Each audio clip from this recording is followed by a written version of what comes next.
Chapter हो गए, last chapter है इंडस्ट्री। देखो इंडस्ट्री में क्वेश्चन आ चुका है पहले मेंस में कि हमने ना ये इंडिया में एग्रीकल्चर था पहले, ठीक है, फिर आपका क्या हुआ, सीधा मैन्युफैक्चरिंग हुआ, लेकिन ज्यादा क्या हुआ, सर्विस सेक्टर पे हमने लीप फ्रॉग कर दिया। तो क्वेश्चन ये था कि जो लीप फ्रॉगिंग की हमने मैन्युफैक्चरिंग से सर्विस सेक्टर, वो क्यों हुई है? कोई बता सकता है इसके रीजन क्या है? तो डायरेक्टली एलपीजी रिफॉर्म्स के बाद ये चीज हाँ हुई है। हाँ और मतलब सर्विस जो हमारे एफडीआई वगैरह है वो ज्यादातर सर्विस सेक्टर की तरफ थे, ठीक है। जॉब्स उधर ही क्रिएट हुए। हाँ ये आई है, सर मैं पूछ रहा हूँ रीजन क्या है, ये क्यों आई वहां पे, मैन्युफैक्चरिंग में क्यों नहीं आई? देखो मैन्युफैक्चरिंग में इसलिए नहीं आई, उसका बहुत बड़ा रीजन है हमारा एनवायरनमेंट, यहाँ का इन्वेस्टमेंट एनवायरनमेंट। जो आपको पता है कुछ हमारे सेक्टर्स थे रिजर्व कर दिए हमने, कुछ के हमने कह दिया इसमें बड़े इंडस्ट्री प्लेयर्स नहीं आ सकते, वो स्मॉल सेक्टर को ही दे दिए। फिर हमारा रेगुलेटरी एनवायरनमेंट, जो हम ईज ऑफ डूइंग की बात कर रहे हैं, ठीक है, सर्विस सेक्टर में तो ये रूल्स थे ही नहीं, वहां तो लोग सीधा आते थे इन्वेस्ट करते थे, उनको कोई रूल फॉलो करने पड़ते, ना लेबर रिफॉर्म्स फॉलो करने पड़ते, ना उनको लैंड की इतनी बड़ी रिक्वायरमेंट थी। ये सारे जो हम स्टार्टिंग से भी डिस्कस करते आ रहे हैं, labour reforms, land reforms, investment reforms, ये सारी दिक्कत किसकी थी? मैन्युफैक्चरिंग इंडस्ट्रीज की थी। तो इन्वेस्टर क्यों इन्वेस्ट करेगा? तो हमारा जो रेगुलेटरी इन्वेस्टमेंट इन्वायरमेंट था ना कंट्री के अंदर, that is not conducive to the manufacturing sector, so we will leave from this, ठीक है, मैन्युफैक्चरिंग पार्ट। सो एग्रीकल्चर सीधा हमारा लगभग देखो 50+ ज्यादा कंट्रीब्यूशन जीएवीए में कौन करता है? सर्विस सेक्टर करता है। मैन्युफैक्चरिंग तो कुछ 17-18 में रह जाता है। तो ये रीजन है, ठीक है ना इस फॉर्म में। बाकी पॉइंट तो मैं 7-8 और लिख दूंगा अलग, लेकिन क्रक्स रीजन यही है, जो इन्वेस्टमेंट, जो लेबर, जो ये एनवायरमेंट था ना, ये कंड्यूसिव नहीं था मैन्युफैक्चरिंग के लिए। और लैंड रेगुलेशंस, एनवायरमेंट क्लियरेंसेज, ये सब चीजें, ठीक है। तो पहले अगर मैं बात करूं आपके कॉन्स्टेंट्स की, तो फर्स्ट इज रेगुलेटरी अनसर्टेनिटी। बस पॉइंट लिख लो, वो आपको पता है कि रेगुलेशन बहुत ज्यादा टाइट है। रेगुलेटरी अनसर्टेनिटी, जो पॉलिसी है वो अनसर्टेन है, कभी कुछ हो जाता है कभी क्या, एक फिक्स नहीं है। दूसरा क्या है? इन्वेस्टमेंट। अभी हमने क्या बात की थी? इन्वेस्टमेंट बढ़ानी है, तो इन्वेस्टमेंट क्या है? साइक्लिकल स्लो डाउन आता है, कभी कम होती है कभी ज्यादा होती है, तो there is cyclical slow down in the investment. दूसरा, और देखो, मैन्युफैक्चरिंग में हमारे पास बेस्ट टेक्नोलॉजी थी नहीं, यूरोप के पास थी मोस्टली, इंजन हो गई, हो गया, ठीक है। टर्सरी सेक्टर में तो क्या हुआ, बाहर से आउटसोर्स हो जाती थी या हमें आउटसोर्सिंग काम मिल जाता था, पर मैन्युफैक्चरिंग की मेजर टेक्नोलॉजी थी नहीं हमारे पास। तो the adoption of new technologies like artificial intelligence, जो हमारी स्मॉल मीडियम एंटरप्राइज है ना, छोटी इंडस्ट्रीज, उनमें नई टेक्नोलॉजी आज भी प्रॉब्लम है ये। The adoption of new technologies like artificial intelligence, data analytics, machine to machine communication, robotics, and related technologies are bigger challenge for SMEs, small and medium enterprises. अब देखो मैंने आपको ये पूरी लाइन क्यों लिखवाई है, ये पूरी लाइन मैंने आपको इसलिए लिखवाई है, कल को इंडस्ट्रियल 4.0 आ जाएगा ना, तो आपको ये सारे पॉइंट लिखने हैं। बताओ वैशाली, इंडस्ट्रियल 4.0 के अंदर कौन कौन सी टेक्नोलॉजी आती है? पहला बोलो, artificial intelligence, artificial intelligence, data analytics, हाँ, मशीन टू मशीन और कम्युनिकेशन, रोबोटिक। हाँ, machine to machine and communication, robotic. Robotics हाँ। And related technologies. एक बच्चा लिख के आएगा इंडस्ट्रियल 4.0 इज अ, जो भी टेक्नोलॉजी आप लिखोगे that includes artificial intelligence, data analytics, machine to machine communications, robotics, related and related technologies. तो ये 5 पॉइंट भी लिखा दिए मैंने आपको, सब्सटेंस बढ़ रहा है आंसर का आपका, ठीक है ना।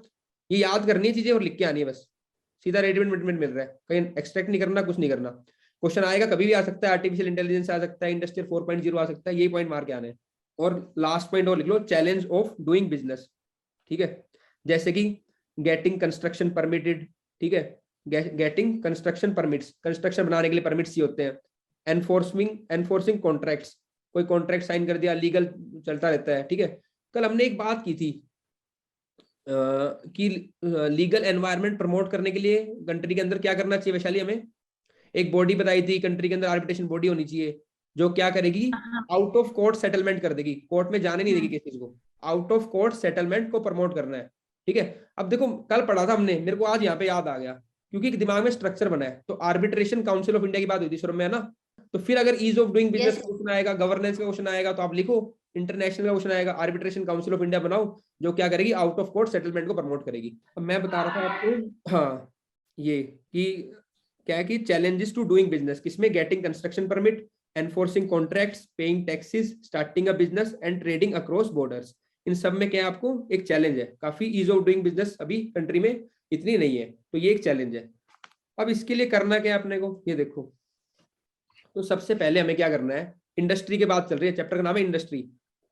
तो मैंने पहले आपको चैलेंज बताए कि रेगुलेटरी अनसर्टेनिटी है, पॉलिसी चेंज होती रहती है, इन्वेस्टमेंट लो है, टेक्नोलॉजी एडॉप्शन वीक है स्मॉल और मीडियम एंटरप्राइज में, ठीक है, चैलेंज ऑफ डूइंग बिजनेस है। 4 मैंने आपको कॉन्स्टेंट बता दिए। अब करना क्या है भाई, सबसे पहला पॉइंट लिखो, mega public project. Mega public projects, actually mega नहीं है, मेगा है, ठीक है। मेगा मतलब बड़े बड़े, बड़े बड़े इसलिए कर रहे हैं हम कि क्या करना चाहते हैं हम, economies of scale. Economies of scale मतलब बहुत ज्यादा प्रोड्यूस करें ताकि कॉस्ट कम हो जाए, ठीक है। तो बड़े बड़े प्रोजेक्ट लगाने हमें, मेगा पब्लिक प्रोजेक्ट्स बनाने हैं। जैसे कि ये सागरमाला, भारतमाला, ठीक है। सागरमाला क्या करेगा, जो पोर्ट्स है ना उनको कनेक्ट करेगा, ठीक है, सागर होगा ना सागरमाला, ठीक है। और भारतमाला क्या करेगा, रोड की कनेक्टिविटी इंप्रूव करेगा कंट्री के अंदर। तो Bharatmala is for roads, Sagarmala is for coastal shipping and inland shipping both, ठीक है। तो वो वाटरवे के लिए, ये रोडवेज के लिए। तो रोडवेज और वाटरवेज अगर इंप्रूव कर देंगे तो इंडस्ट्री अपने आप बढ़ जाएगी, कनेक्टिविटी बढ़ेगी, ठीक है, रॉ मटेरियल लीजिए जाएगा, एक्सपोर्ट हो जाएंगे। तो पहला काम किस पे करना है, mega project such as Sagarmala, Bharatmala, इनको प्रमोट कर, ठीक है। इंडस्ट्रियल कॉरिडोर्स, एग्जांपल बताया था मैंने आपको, दिल्ली मुंबई इंडस्ट्रियल कॉरिडोर, ठीक है। और प्रधानमंत्री आवास योजना, एक्चुअली हाउसिंग बनाते हैं ना तब भी क्या होता है, इंफ्रास्ट्रक्चर प्रमोट होता है। अगेन कल हमने बात की थी एम्प्लॉय, ठीक है, जो एम्प्लॉय होंगे उनको सिक्योरिटी मिलती है हाउस आने से अर्बन के अंदर। दूसरा, कंट्री इकोनॉमी के अंदर क्या होता है, काम जनरेट होता है, कंस्ट्रक्शन मटेरियल की डिमांड होगी, ठीक है, लोगों को जॉब मिलेगी। तो ये सब क्या करेंगे, आपको इंडस्ट्री को प्रमोट करेंगे, मेगा इंफ्रास्ट्रक्चर प्रोजेक्ट्स। अगर रोड बन रही है, कितने लोगों को काम मिलता है, ठीक है ना, इंडस्ट्री प्रमोट नहीं होती भाई, मिक्सिंग वाली, आरसीसी वाली, ठीक है, कंस्ट्रक्शन वाली, सारी इंडस्ट्री प्रमोट होती है। तो ऐसे मेगा प्रोजेक्ट लेके आते हैं हम, तो बाद में तो उनके फायदे होती हैं, साथ साथ जब ये बन रहे होते हैं तब भी इंडस्ट्री प्रमोट होती है। तो मेगा पब्लिक प्रोजेक्ट्स को प्रमोट करना चाहिए इंडस्ट्री को बढ़ावा देने के लिए, ठीक है। एक बनाओ, अगला पॉइंट लिखो, पोर्टल टू मॉनिटर प्रोजेक्ट्स। एक ऑनलाइन पोर्टल बना दो ताकि किसी इन्वेस्टर को दिक्कत ना हो, इंडस्ट्रियलिस्ट को दिक्कत ना हो, देखता रहे मेरा क्या चल रहा है। पोर्टल टू मॉनिटर प्रोजेक्ट्स, जो भी प्रोजेक्ट चल रहा है वो मॉनिटर कर पाए पोर्टल पे। थर्ड पॉइंट लिखो, single window clearance. Single window clearance, एक जगह जाओ सारे आपके क्लियरेंस हो जाएंगे वहां पे, सिंगल विंडो क्लियरेंस। अगला पॉइंट लिखो, इंडस्ट्रियल कॉरिडोर्स, जो बता चुका हूं मैं, डीएमआईसी। इंडस्ट्रियल कॉरिडोर बनाओ ताकि फटाफट क्या हो, ट्रांसपोर्ट हो गुड्स। अगला पॉइंट लिखो, मैन्युफैक्चरिंग क्लस्टर्स। मैन्युफैक्चरिंग क्लस्टर्स क्या होते हैं, देखो एक ही जगह पे आपकी बहुत सारी इंडस्ट्री सेटअप कर दो, उससे क्या होगा, कुछ बेसिक इंफ्रास्ट्रक्चर जैसे इलेक्ट्रिसिटी, ठीक है, कुछ छोटी मोटी वाटर और रेगुलेटरी मैकेनिज्म सब एक जगह मिल जाएंगे, बस आपको जाना है वहां पे इंडस्ट्री सेटअप करनी है। इसको क्या बोलते हैं, आगे पढ़ेंगे, plug and play parks. Good, plug and play parks. एक मान लो जानवी है, उसने जयपुर में इंडस्ट्री खोली, ठीक है, अपनी कनेक्शन ले रही है, सब कर रही है, ठीक है, अपनी इंडस्ट्री खोली। एक हम लोग सारे मिलके हमने कहाँ खोली, गिफ्ट सिटी में खोली अपनी इंडस्ट्री। तो मेरे को ज्यादा एडवांटेज है, मेरे को तो बस जाना है वहां पे अपना, क्योंकि वहां पे सब कनेक्शन, रेगुलेटरी मैकेनिज्म सब कुछ कर रखा है उन्होंने, मेरे को सीधा अपना काम करना है। तो प्लग एंड प्ले ये स्कीम आ सकती है, ठीक है, प्लग एंड प्ले पार्क्स हमें करना चाहिए सेटअप, ठीक है। इससे क्या होगा, प्रोडक्टिविटी बढ़ जाएगी हमारी और ईज ऑफ डूइंग बढ़ जाएगा। फटाफट आओ और सीधा काम चालू करो, प्लग एंड प्ले पार्क्स। ये सब वर्ड यूज करने इसके अंदर, इंडस्ट्री के अंदर। अगेन आप जनरल वर्ड्स ना लिख के ये वर्ड लिखो, plug and play parks, manufacturing clusters, industrial corridors, single window clearance, portal to monitor projects. और अगला है ई कॉमर्स। देखो ई कॉमर्स के फायदे, देखो ई कॉमर्स पे अलग से क्वेश्चन आ सकता है, इसलिए 2-3 पॉइंट लिखाऊंगा ई कॉमर्स के अंदर। काफी चल रहा है, देख रहे हो ना, अमेजोन, फ्लिपकार्ट, ठीक है ना, ई कॉमर्स का। तो ई कॉमर्स कैन बी, मैं आपको बस पढ़ रहा हूं एक बार, उसमें e commerce can be a driver of overall economic growth over the next decade through it's impact on generating demand, expanding manufacturing, employment generation and greater transparency. देखो 4 point लिखो ई कॉमर्स के अंदर। पहला पॉइंट लिखो, generating demand. अगर e commerce से क्या होता है, हम ज्यादा शॉपिंग करते हैं, देखिए आदत बढ़ गई ना हमारी, अरे फटाफट ऑनलाइन मंगा लो घर पे आ जाएगा। तो ई कॉमर्स क्या करता है, ये देखो कंक्रीट पॉइंट है, मेरे को अच्छा ये लग रहा है कि सारे कंक्रीट पॉइंट मिलेंगे आपको, नहीं तो आप कुछ भी लिखोगे, हम शॉपिंग कर रहे हैं, हमारी बढ़ रही है। आप सीधा पॉइंट लिखो, पहला पॉइंट लिखो, जनरेटिंग डिमांड। ई कॉमर्स क्या करता है, इकोनॉमी के अंदर डिमांड बढ़ाता है। और जानवी और आकर्षी इकोनॉमी की स्टूडेंट है, तो इकोनॉमी के अंदर डिमांड बढ़ानी जरूरी है। कीन्स क्या कहता था, डिमांड बढ़ाओ तभी तो सब बढ़ेगा, ठीक है ना। तो डिमांड बढ़ाओगे तभी तो इकोनॉमी ग्रो करेगी। तो ई कॉमर्स तो हमारे लिए बहुत जरूरी है, ठीक है, डिमांड बढ़ाने के लिए। तो पहला है जनरेटिंग डिमांड। दूसरा, एक्सपेंडिंग मैन्युफैक्चरिंग। जब डिमांड बढ़ेगी तो फिर मैन्युफैक्चरिंग बढ़ेगी, हमारी इंडस्ट्री बढ़ जाएगी। अगर मान लो कोरोना के टाइम पे ई कॉमर्स नहीं होता तो लोग मंगवाते नहीं बाहर से, तो कहीं ना कहीं हमारी मैन्युफैक्चरिंग लैग करती ना।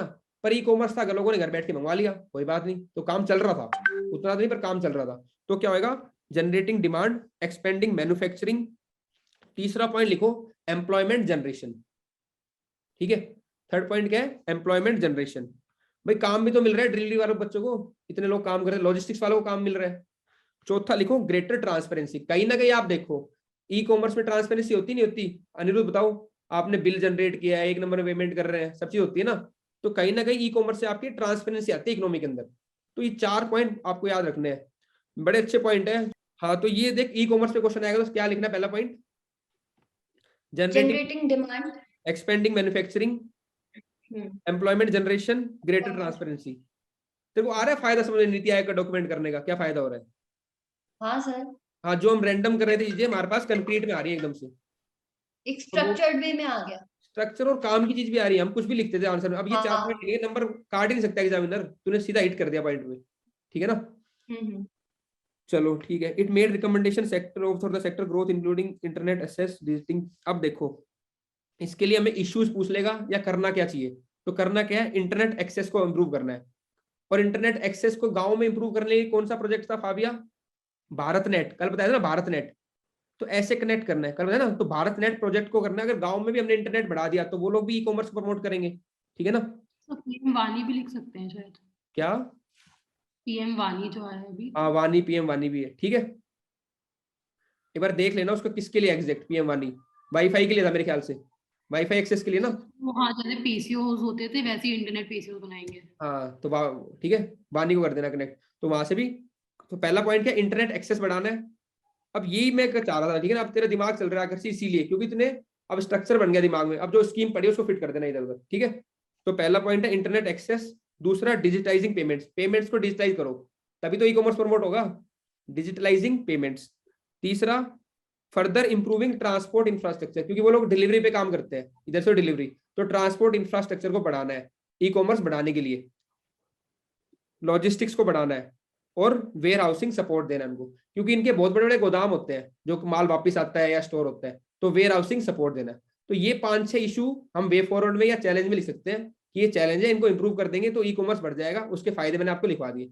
तो ई कॉमर्स के आपके ऊपर अब 7-8 पॉइंट हो गए काम के, ठीक है। तो एक बार वे फॉरवर्ड के पॉइंट्स रिपीट कर दीजिए।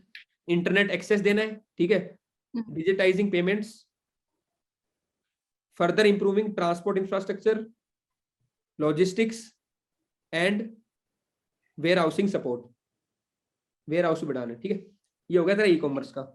एक और काम लिखो, गवर्नमेंट इंडस्ट्री एकेडमिया कनेक्शन, ये इंप्रूव करना है ना भाई, पुअर है ना भी। अगर इंडस्ट्री बढ़ानी है गवर्नमेंट कंट्री के अंदर तो क्या करना है, गवर्नमेंट इंडस्ट्री और एकेडमिया, इसके कनेक्शन को इंप्रूव करना है, ठीक है। और एक पॉइंट लिखो, डिजिटलाइजिंग द प्रोसेसेस, जितने भी प्रोसेस को डिजिटलाइज करो। एक केस स्टडी लिखो, केस स्टडी लिखो, केस स्टडी, केस स्टडी पूछते रहते हो, कहाँ से मिलेगी, एक यहाँ से मिलेगी केस स्टडी, ठीक है। Madhepur Bihar electric locomotive project, MADHE Madhepura, PURA Madhepura, Bihar के अंदर है जगह, MADHE माधेपुर, PURA बिहार के अंदर है, ठीक है। इलेक्ट्रिक लोकोमोटिव प्रोजेक्ट, कल वाला, हाँ वही कंटिन्यू रहा है, इंट्रोडक्शन के बाद 1 to 4 चैप्टर करवा रहा हूँ आज, ठीक है। तो माधेपुर इलेक्ट्रिक लोकोमोटिव प्रोजेक्ट, ये क्या है, joint venture of Indian railways and French company. It is a joint venture JV of Indian railways and French company. अब इसमें हुआ क्या क्या देखो, इसके अंदर हुआ है, there is effective technology transfer, तो फ्रांस से हमने कुछ टेक्नोलॉजी ली है, there is effective technology transfer and availability of state of the art locomotives for railways, availability of state of the art locomotives for railways. तो हमें क्या कहना चाह रहा है, फुल स्टॉप लगा दो, replicable in defence, aerospace and shipping sector. तो हमने रेलवे के अंदर तो ये काम किया कि JV किया फ्रांस की कंपनी के साथ, जहां से हमें टेक्नोलॉजी मिल गई और स्टेट ऑफ आर्ट मतलब बिल्कुल लेटेस्ट लोकोमोटिव्स मिल गए। तो ये चीजें हमें डिफेंस के अंदर भी प्रमोट करने की जरूरत है, ये चीजें हमें एरोस्पेस के अंदर, एविएशन के अंदर और शिपिंग के अंदर भी।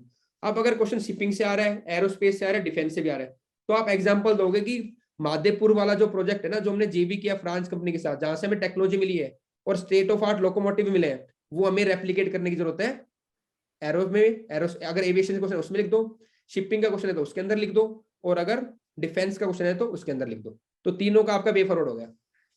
तो एक केस स्टडी से आपने 4 का वे फॉरवर्ड लिख दिया। कई बार क्या होता है, हमारे पास टाइम कम होता है एग्जाम के अंदर, सौरभ को पता है टेस्ट लिखे इसने, तो उस टाइम ये अगर केस स्टडी दिमाग में फटाफट कंक्लूड करो और निकलो आगे अगले क्वेश्चन पे, ये ऐसे फायदा करेगा, ठीक है ना। तो माधेपुर केस स्टडी याद रखना, आकर्षी रेलवे में हेल्प करेगी, डिफेंस में, एरोस्पेस में और शिपिंग में, जिसमें हमने क्या किया, जेवी किया फ्रांस की कंपनी के साथ, where we get technology and state of art locomotives. The same can be replicated in the defense, aerospace and shipping. Okay, या कोई भी लगा देना। चलो इंडस्ट्री 4.0 के बारे में बात करते हैं थोड़ा, ठीक है। तो मैन्युफैक्चर मैं आपको बता रहा था क्या क्या करना है हमें मेगा पार्क लगाने हैं, प्लग एंड प्ले करना है, सिंगल विंडो क्लियर्स करना है, और अब क्या करना है, इंडस्ट्री 4.0 पे फोकस करना है, क्योंकि आने वाला इंडस्ट्री 4.0 ही है, ठीक है। फोर्थ इंडस्ट्रियल रेवोल्यूशन इसको बोलते हैं, fourth industrial revolution. Launch a major initiative to push industry to adopt 4.0। तो हमारी इंडस्ट्रीज को अब हमें फोर्थ इंडस्ट्रियल रेवोल्यूशन से अडॉप्टेबल बनाना है। मतलब हमारी इंडस्ट्री अब कैसी हो, आर्टिफिशियल इंटेलिजेंस को अडॉप्ट करें, मशीन लर्निंग को अडॉप्ट करें, डेटा पे काम करें। तो ये काम करवाना है, जो मैं आपको सारे कंपोनेंट बता चुका हूँ, इसलिए पहले बताए थे। Industry 4.0 is characterised by increase digitisation, digital बढ़ाना है, increase digitalisation and interconnection of products, value chain and business model, ठीक है। और कौन कौन से सेक्टर में काम करेगा ये, automobile, pharmaceuticals, chemical, financial sectors. Automobile, chemical, pharmaceutical, financial. Again in question से, अगर इन सेक्टर से क्वेश्चन आता है कैसे प्रमोट कर सकते हैं, क्या कर सकते हैं, बाकी चीजें लिखोगे, साथ साथ आप क्या लिखोगे, जो फोर्थ इंडस्ट्रियल रेवोल्यूशन की टेक्नोलॉजी है that need to be promoted in the pharmaceutical, अगर फार्मास्यूटिकल से क्वेश्चन आ रहा है तो। अगर फाइनेंशियल सेक्टर से आ रहा है तो लिखो फोर्थ इंडस्ट्रियल रेवोल्यूशन की जो टेक्नोलॉजी है that need to be promoted in the financial sector. ऐसे करने में एक चीज से काफी चीजें, ठीक है ना। ठीक है जानवी, अगर क्वेश्चन आ गया ऑटोमोबाइल सेक्टर का, तो ये तो तू बताएगी कि फेम जो इंडिया का इनिशिएटिव है इलेक्ट्रिक व्हीकल का, वो तो करना ही है, लेकिन एक पॉइंट ये भी लिख देना कि जो फोर्थ इंडस्ट्रियल रेवोल्यूशन की टेक्नोलॉजी है वो हमें लेके आनी ऑटोमोबाइल सेक्टर के अंदर, ताकि हमारा जो कंट्री का ऑटोमोबाइल सेक्टर है वो वर्ल्ड के जो अलाइन हो जाए, ठीक है ना। आ रहे समझ में, चलो ठीक है। इंसेंटिव, अगला पॉइंट लिखो, इंसेंटिवाइज डेवलपमेंट ऑफ इंडस्ट्रीज, ये पॉइंट लिखो, incentivise development of industries that produce key building blocks forming basis of industrial 4.0। Actually हो क्या रहा है, हम इंडस्ट्रियल 4.0 तो प्रमोट करना चाह रहे हैं कंट्री के अंदर, लेकिन उसके लिए हमें कुछ बेसिक चीजें चाहिए ना, माइक्रोचिप्स चाहिए, ठीक है, कम्युनिकेशन सिस्टम चाहिए, कंप्यूटर डिस्प्ले चाहिए, सेंसर चाहिए, जो आर्टिफिशियल इंटेलिजेंस, कम्युनिकेशन को, मशीन लर्निंग को इंप्रूव करेंगे। तो हमें उनके लिए बेसिक सेटअप तो करना पड़ेगा ना कंट्री के अंदर ही, तभी तो हम इंडस्ट्रियल 4.0 के जो टूल है, मशीन लर्निंग, आर्टिफिशियल इंटेलिजेंस, उनको यूज कर पाएंगे। तो सेंसर्स की इंडस्ट्री होगी, चिप्स की होगी, ठीक है, उनको हमें प्रमोट करना है। तो इसका पॉइंट क्या है, incentivize development of industries, incentivize development of industries that produce key building blocks, that produce key building blocks forming basis of industry 4.0। जैसे कि आपकी सेंसर की इंडस्ट्री होगी, ड्राइवर्स हो गए, ठीक है, कम्युनिकेशन सिस्टम हो गए, कंप्यूटर डिस्प्ले हो गए, तो ऐसी इंडस्ट्री प्रमोट करो। तो ये प्रमोट करेंगे तो अपने आप हमारी कंट्री के अंदर इंडस्ट्रियल 4.0 प्रमोट होगा। क्वेश्चन इंडस्ट्रियल 4.0 से भी आ सकता है, तब उसके अंदर भी आप ये लिखोगे कि हमें ये इंडस्ट्री को पहले प्रमोट करने की जरूरत है, उसके बाद आप बाकी लिख देना कि हाँ हमें लोगों को स्किल इंप्रूव करनी है, एक्सपोर्ट बढ़ाने हैं, ठीक है ना, और जेवी करने चाहिए जैसे हमने माधेपुर में किया। तो ये सब पॉइंट एक ही क्वेश्चन, पॉइंट वही है, लिखनी लैंग्वेज अलग है। क्यों सर में आ रहा है मजा अब इसमें, मैंने अभी भी बनाया, मेरे को अच्छा लग रहा है कि यार ठीक है, अगर इंडस्ट्रियल 4.0 से आया तब भी मैं ये सारे पॉइंट लिख के आ जाऊंगा उसके अंदर, और सारे स्टैंडर्ड पॉइंट से नीति आयोग के हैं, ठीक है ना। सिंगल विंडो सिस्टम मैंने बता दिया। एक चीज और बताऊंगा बड़ी अच्छी आज, अच्छा लास्ट में आ गया, इसमें श्रम में दिया हुआ है, इसमें ensure the seamless integration of the श्रम सुविधा portal and the state agency portal, ठीक है। तो ये एक सेंट्रल गवर्नमेंट का पोर्टल है, एक स्टेट का, उनको अलाइन करने की बात हुई है, ठीक है। तो श्रम सुविधा पोर्टल पे क्या होता है, लेबर की इंफॉर्मेशन होती है वो, ठीक है, वो बता चुका। अब देखो जो पॉइंट मैं आपको बताना चाह रहा था वो ये है, ये आपको काफी अच्छा पॉइंट है, इसमें लिखो GIS, GIS geographical information system होता है ये GIS, GIS, हाँ, GIS based land bank, GIS based land bank, geographical information system है GIS based land banks. Actually होता क्या है, अब मैंने आपको प्रॉब्लम शुरू में बताई थी, लैंड और लेबर की प्रॉब्लम है इंडस्ट्री के लिए। लेबर की प्रॉब्लम हमने कैसे सॉल्व की थी जानवी? लेबर की problem by codification of labour laws, ठीक है, single portal for portable EPFO जो तूने बताया था मेरे को, ठीक है ना, और ऑनलाइन किया चीजों को काफी, ठीक है। तो वो तो लेबर। अब लैंड की कैसे सॉल्व करेगी? By GIS based land banks. मान लो कि एक स्टेट है, जीआईएस क्या होता है? एक सैटेलाइट से हम ट्रैक करते हैं, ठीक है, ज्योग्राफिकल इंफॉर्मेशन सिस्टम, कि कौन सी जगह इंडस्ट्री के लिए बेस्ट है। तो ऐसी जगह जहां पे बहुत अच्छी एग्रीकल्चर हो सकती है, फर्टाइल लैंड है, तो वो इंडस्ट्री के लिए बेस्ट होगी जानवी? नहीं होगी ना बेटा, वो तो हम एग्रीकल्चर फर्टाइल लैंड नहीं होगी, है ना। एग्रीकल्चर के लिए तो कुछ होगी। ऐसी हम जगह देखेंगे स्टेट के अंदर जो इंडस्ट्री को सूट कर रही है, इसकी कनेक्टिविटी अच्छी हो, ठीक है, थोड़ी एग्रीकल्चर के लिए फर्टाइलिटी ना हो, ठीक है, लेकिन कनेक्टिव कई चीज पैरामीटर है उस पर देखेंगे। तो हम एक आइडेंटिफाई कर लेंगे land bank geographically information system से, सैटेलाइट से, और हम कह देंगे जिसको भी वहां पे ऑलरेडी हम क्लियरेंस दे चुके हैं, एनवायरमेंट क्लियरेंस हो चुकी है काफी जो भी, ठीक है, अब आओ और अपना इंडस्ट्री वहां पे सेटअप कर लो। तो अगर ऐसा चीजें होने लग जाएंगी तो कहीं ना कहीं ईज ऑफ डूइंग प्रमोट होएगा ना। तो geographical information based land banks establish करनी चाहिए स्टेट्स को अपनी स्टेट के अंदर, ताकि ईज ऑफ डूइंग या एस्टेब्लिशिंग ऑफ इंडस्ट्री इजी हो जाए। आगे समझ में?